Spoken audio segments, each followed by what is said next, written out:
will ignite deeper polarization and unrest. The choice is not abstract, and the stakes could not be higher. Inequality is not just an economic statistic. It is the fault line upon which the future of America now trembles. America today is living through a period of political division unlike anything seen in generations, a division so deep that it no longer resembles YouTuber the friends. healthy debates. I like to watch watching YouTube. I'm on the parking lot. I slept in tonight. At war. It's raining. It's raining all outside today. Rain everywhere. Let me show you guys. Or party platforms. It has seeped into culture, raining today. identity, and even Raining. the most basic sense of truth. Families are divided at the dinner table. Neighbors view one another with suspicion, and even national crises longer unite the country, doom and gloom, but instead become battlegrounds for blame. The hook here is sobering. And you know, there's a lot of truth to that as well. And I've always said, in a sense, are we living in the best times now still? And is that slowly corroding away? And why is that corroding away? Yeah, let's talk about that a little bit.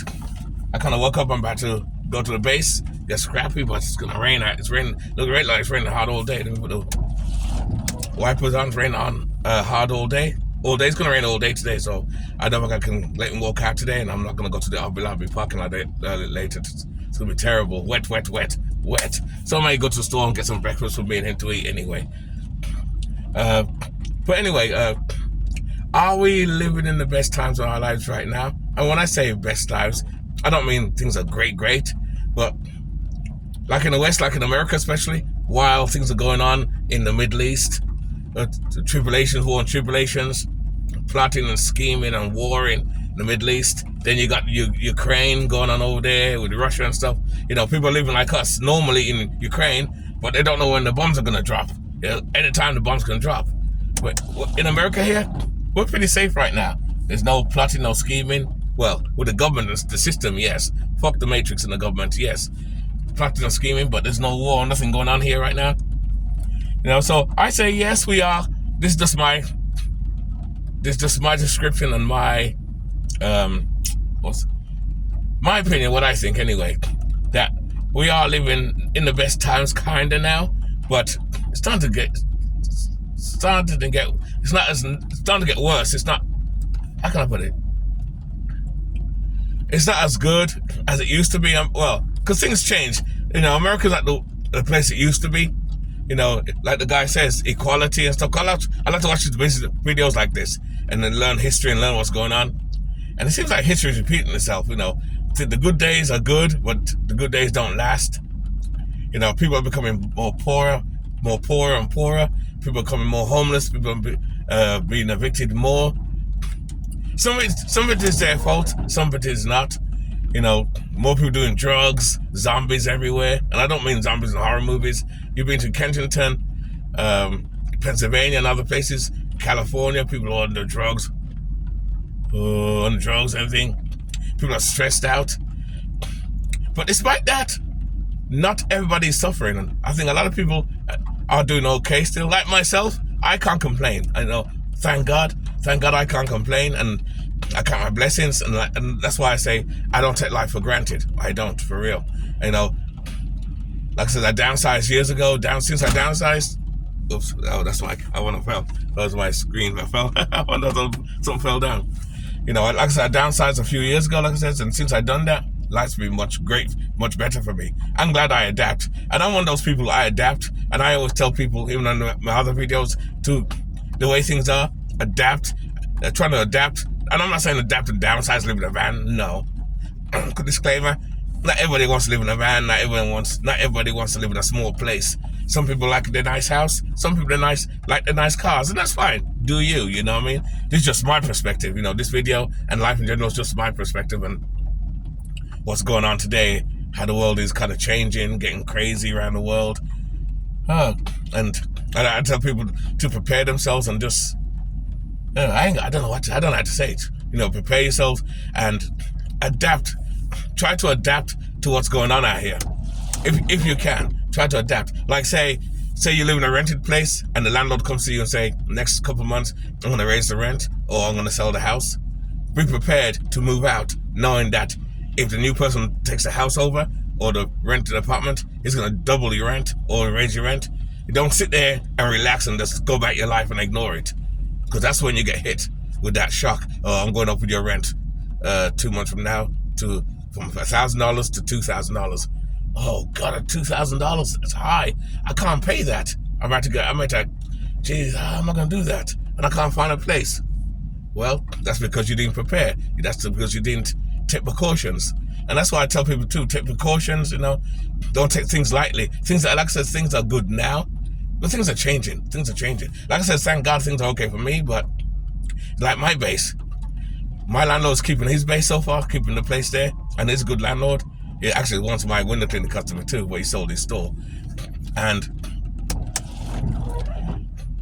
he may tell me one day, I'm selling the building, and if he sells the building, someone else might come in and raise the rent. In my case, I'm pretty good in shakers. I got my home right here. If it comes down to it and I raise the rent high, because that happened to me before. Like I said, I told you the story many times and I'll repeat it again so you get my perspective on what I'm talking about. Like 7 years ago now, 7 years ago now, my landlord raised the rent to $1,500, not right away, and warned me. And it's kind of so happened I had the blue van back then, and I was turned into a camper van. It's so crazy how that happens. Everything just worked out just fine. And then, a month later, towards the end, ready for him to raise it, I says, I'm not staying here, I'm going. But I couldn't find a place right away. So luckily I had the camper van, and I moved into the camper van, and I have my workshop too. And I put the stuff in the workshop, and I had a camper van, and I lived at the van for like a month or so, couple of months. And then that's when I found a room where I'm presently at now. So things worked out just nice. Things worked out. If not, I'll probably still be living in a van now, but maybe not, because there's lots of rooms everywhere. Up north where I'm at, I'm lucky with that too. Up north, because I looked in Facebook Marketplace, you can get little rooms for like $400 a month. Yeah, $400 or $500 a month. That's still good. You go to California and other places, they want $1,000 or more. Or New York City, they want probably $1,000 or $1,200 for a room, basically this size like this. Basically the size of that. Let me show you. Basically the size of that, of my van. How can you make that up? Crazy, right? So again, sorry, I don't mess up. There you go. I messed up. Again, told you my videos are DIY because everything I do up front and that's it. Yeah, I love it though. That's DIY. I ain't trying to be no professional. Fuck that professional shit. I keep it real. That's how I do it in my videos. So you get rooms like that for like $1,500. But up north where I live, you can still get rooms. The only thing is a lot of them have roommates where you share the bathroom and stuff, which I wouldn't mind. I don't want to share nothing with nobody. But if I was to get a room and have a roommate, I wouldn't hardly sit a roommate anyway, because I'll be spending at that point, I'll be living in a van most of the time, just use the room as a storage place to stock stuff in my food and stuff like that. That's all. But luckily, I got a place where I don't have no roommate. I'm by myself with my dog, and that's it. I love it. But like I said before, things are pretty good right now, but things can change. And that's why I'm trying to tell people to, prepare yourselves, either prepare yourselves or adapt to what changes are going on. Like I said, I've been hearing a lot of doom and gloom, and everybody's struggling. I can't buy milk, I can't buy this, the evictions are going high, stuff like that. Some of the things, and I watch other people's videos where they focus more on negativity. I don't mean negativity as in bad, but negativity in things are not that good today for a lot of people. So people are struggling and stuff like that. And those kind of videos get high numbers because most people are struggling. But that's the point of this video, to counter that, to say, is everybody actually struggling in the time right now? And the answer, my perspective is no. A lot of people are doing pretty good, okay, depending on your choices and your preparedness and the way you live. And like I said, since downsizing this, and that's why I always say on my videos, alternative living works if done right. Disclaimer, if done right. And I always say that. I don't just say alternative living by itself, because a lot of people, you got to be careful when you're on YouTube and you tell people about van life or living alternatively. You don't want to sell a dream that it's great. Well, it can be great, but it may not be great for certain people. It may not be great for you. You may buy a van, build it out, live out of it for a month, and you hate it. Oh God, I hate this. The room is so small. I'm not working. It's raining every day. I don't want to stay in the van. It's hot in here. Ugh. It's not for you. You know, that's why I says, you know, when you live this lifestyle, you got to choose it. You got to choose it. You know, you got to choose it. Don't follow other people doing YouTube and jump and buy a van because you see other people do it.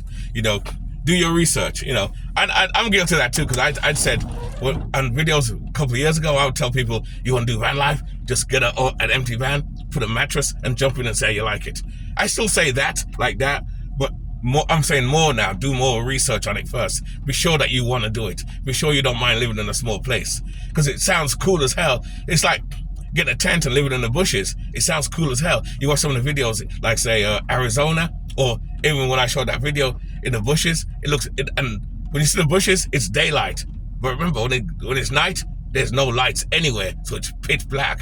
It's pitch black. So you're out there in your tent by yourself with snakes, rats, and that's when all the ghoulie woolies come out at night. So if you're scared to be out at night, or it's dark, pitch black and stuff, then maybe it's not for you. You got to be careful with that. But you know, but the point I'm trying to make is, you know, you're gonna make adjustments in your life. Make adjustments in your life so you can make your life more comfortable. You know, and I did that again before. I said again, I did that before by moving out my expensive apartment. If I'm still there now, I'll be paying probably $2,000 a month right now, and I'll be struggling right now. I'll be making money still. I still make money, but I'll be struggling right now because I have a lot less money. With this lifestyle, I have more money in my pocket and stuff like that, and that's enabled me to not notice so much at high prices. The supermarket's just opened up, because I'm by the supermarket right over there where I was parked. So they open up, all the people line up and they gone inside, get their first stuff. That happens in our store. We open like 7 o'clock in the morning, and people line up and they rush right in. You know, so hey, that's good. Hey, you get your first milk, your eggs, drink your breakfast. I'm gonna make my breakfast in my base anyway, so I'm gonna do it that way. So that's what I'm gonna do. But yeah, I kind of do think we still live in the best times now, kind of, but it's slowly slipping away. Things are going downhill slowly. And the good thing, I won't say the good thing, it's not a good thing. The thing about things going slowly is it gives you time to prepare and, what's the other word? Adapt, prepare and adapt, which is what I do. Because me being a prepper, because I'm a prepper as well, I keep an eye on my surroundings. I have a swivel head. I don't take nothing, and I always said before, I don't take life for granted. I don't take nothing for granted. I'm always on my surroundings and see what's going on. You know, I look for signs, red flags that the world is crumbling. Look for red flags that something's going to happen. So hopefully I can be one of those people to get out of Dodge if something happens. It's not a guarantee, because even with preppers preparing, people think, you know, because you prep, you're going to be more safer than the next person that didn't save. Well, you're more better off and more prepared than their average regular person, but it's still not a guarantee that you're going to survive it either. In fact, I'm going to do a video about that too, about preppers too. So look out for that video. Well, that's crazy though. You know, it makes you wonder. Hey, we live in a crazy world today, guys. Crazy world. All I can tell you guys to do is prepare. You know what I mean? Live within your means. Save some money. Put money aside. Put some cash away. You know, put some food away. You know, in case you get laid off with jobs. That's nothing too. A lot of people are getting laid off. Well, I don't know about that part. Up north here where I live, I don't see no evidence of people getting laid off.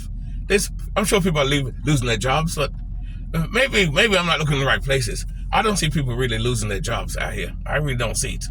And where I work at my supermarket, we're pretty busy.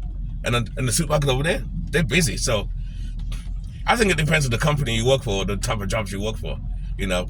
And the funny thing is, that's what I like about supermarket industry, because supermarket industry, people always need to buy food. And that's the thing with jobs too. When you do a job too, don't work in a place where you're not needed. Like shoe stores,